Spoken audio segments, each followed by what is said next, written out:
Hi అండి అందరికీ. అందరూ ఎలా ఉన్నారు? మీరందరూ బాగుండాలి, అందులో నేను కూడా ఉండాలి. ఈరోజు అయితే ఒకటి తయారు చేయబోతున్నాను. ఏంటి అది అనుకుంటున్నారా? జున్ను అండి. ఇదిగోండి జున్ను పాలు. మీకు ఎంతమందికి ఇష్టం జున్ను అంటే? నాకైతే చాలా ఇష్టం అండి. ఇప్పుడైతే జున్ను తయారు చేసుకుందాం. చాలా సింపుల్గా చేసేసుకోవచ్చు. మీకు ఎంతమందికి ఇష్టం ఏంటని కామెంట్ చేసేయండి. జున్ను ఇష్టమైతే చిన్న లైక్ అయితే కొట్టేసేయండి. ఇదిగోండి జున్ను పాలు ఒక గిన్నె అయితే తీసుకోవాలి. ఒక 1/2 లీటర్ ఉంటాయండి ఇవి. నాకు ఇచ్చి 2 డేస్ అవుతుంది, కానీ చేసుకోవడానికి అవ్వలేదు ఏదో ఒక పని వల్ల. ఇప్పుడు వచ్చేసి 1/2 లీటర్కి 1/2 లీటర్ పాలండి, మామూలు పాలు.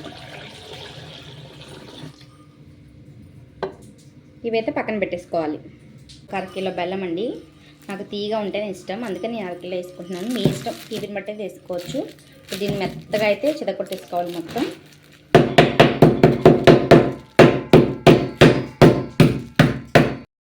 బెల్లం అయితే ఇగో చూడండి, ఇట్లా మెత్తగా అయితే దంచేసుకోవాలి. నేనైతే దంచేసుకున్నాను.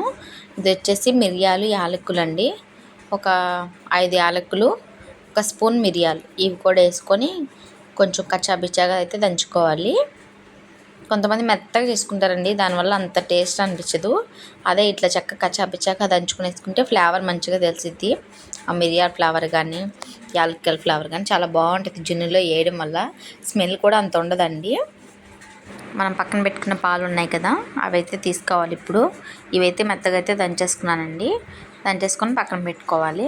మనం దంచుకున్న బెల్లం ఉంది కదా, దాన్ని అయితే వేసేసుకోవాలండి. మీ తీపి బట్టి, నేనైతే తీపి బాగా తింటా కాబట్టి 2 గడ్డలు అయితే వేసుకున్నా. మీరు కావాలంటే గడ్డన్నర వేసుకోవచ్చు, తీపి ఎక్కువ తినలేమనుకుంటే. ఇప్పుడైతే బెల్లాన్ని చక్కగా మంచిగా గరిటె తీసుకొని కలవనివ్వాలండి. మొత్తం కరిగిపోవాలి మన బెల్లం అంతా దాంట్లో మొత్తం. అప్పుడే తీపిదనం అనేది తగిలిద్ది. నాకైతే చాలా ఇష్టం అండి. అదే సిటీలో అయితే డబ్బులు పెట్టి కొనుక్కోవాలి ఈ పాలని.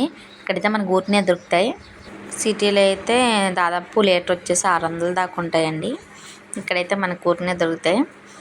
నేను అత్తయ్య వాళ్ళు ఎవరు తినరు, కానీ నేనైతే కంపల్సరీ తింటానండి. నేను పిల్లలు అయితే నాకు చాలా ఇష్టం. వాళ్ళేం పారబోద్దాం అంటారు, మనకేమో సిటీలో అక్కడేం దొరకవు. ఇక్కడేమో వీళ్ళు ఉండి తినరు, పారబోస్తాం అంటారు. 3 డేస్ తిరుగుతాయండి ఈ పాలు. ఫస్ట్ తీస్తారు కదా, ఆ పాలే మంచిగా గడ్డ వస్తాయి. తర్వాత తీసేయన్ని విరిగిపోతాయండి. మన కలకని అట్లయితే అయిపోతాయి. ఇప్పుడు వచ్చేసి వడపోసుకోవాలండి. ఎందుకంటే బెల్లం లేదంటే డస్ట్ ఏదైనా ఉన్నా సరే ఇంకా వడగట్టుకోవడం వల్ల మనకి దాంట్లో రాకుండా ఉంటుంది. జున్ను కూడా వడగట్టడం వల్ల సాఫ్ట్గా వచ్చిందండి, బాగుంటుంది. దాని టెక్స్చర్ సాఫ్ట్గా ఉంటుంది. ఇప్పుడు దంచుకున్నవి ఉన్నాయి కదా, అవి కూడా వేసేయాలి. వేసుకొని ఒక్కసారి కలిపేలా మళ్ళీ ఒక్కసారి అయితే కలిపేసుకోవాలి. కలిసాక ఇంకా దీన్ని అయితే ఆవిరి మీద అయితే ఉడకనిచ్చేద్దాం. చూపిస్తే ఎట్లా చేయాలో. కొంతమంది వచ్చేసేసి మన జిల్లేడు చెట్టు ఉంటుంది కదండి, దాని పాలు ఉంటాయి కదా, అవి కూడా వేసుకుంటారు కొంతమంది. 2 డ్రాప్స్ అట్లాగా. గ్యాస్ వెలిగించుకొని వాటర్ అయితే పోసేసుకున్నానండి ముందే. అవైతే కొంచెం హీట్ అవ్వాలి. కొంచెం వాటర్ మరగడం వల్ల తొందరగా ఉడికిద్ది మన జున్ను.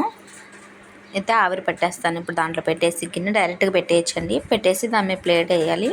ప్లేట్ వేసాక ఇంకా మనం ఇడ్లీ పాత్రతో ఉంటుంది కదండి, ఇంకా మూత పెట్టేసుకోవడమే. ఇట్లా ఒక 10 నిమిషాల పాటు అయితే దీన్ని ఉడకనివ్వాలి అట్లాగా జున్నుని ఆవిరి మీద.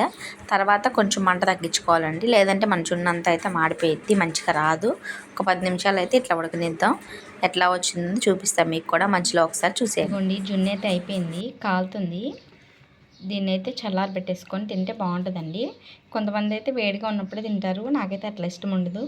చల్లగా అయిపోయి చక్క ఫ్రిడ్జ్లో పెట్టుకొని చల్లగా అయ్యాక తింటేనే టేస్ట్ బాగుంటుంది. నా వీడియో నచ్చినట్లయితే ప్లీజ్ చిన్న లైక్ అయితే కొట్టేసేయండి. కొత్త వాళ్ళు ఎవరైనా చూసినట్లయితే ప్లీజ్ లైక్ కొట్టి సబ్స్క్రైబ్ చేసుకోండి. Okay friends, bye. మీలో ఎంతమందికి జున్ను ఇష్టం ఏంటని కామెంట్ చేసేయండి. ఇష్టమైతే ప్రతి ఒక్కరు లైక్ ఇచ్చేసేయండి.